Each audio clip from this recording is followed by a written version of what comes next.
a turning point for me, I kind of marked two major events in a way. One when I was, and I've written about both of them. One when I was 6 years old, standing outside my family's home in Illinois while my dad, I think, was getting his postdoctorate in zoology and and so forth. And I was looking back at my house, the yellow light streaming through the windows. I'm on the edge of a cornfield. I'm looking out on the edge of this suburban development we were in 1968.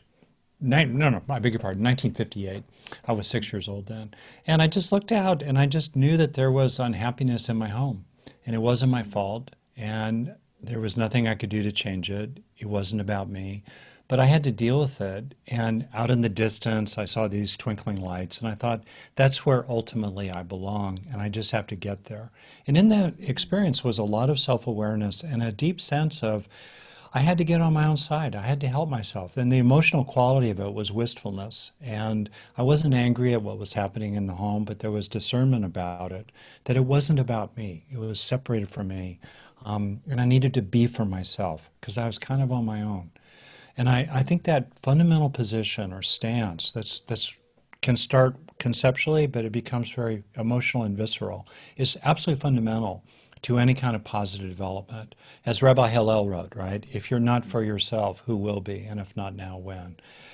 A second major turning point was in my teens, and I know I was about 15 because I was reading Dune at the time, and I identified with the main character of Paul Muad'Dib, and because I was the same age. And that book is very much about learning broadly. It's about training, the Bene Gesserit path, and many, many forms of personal development.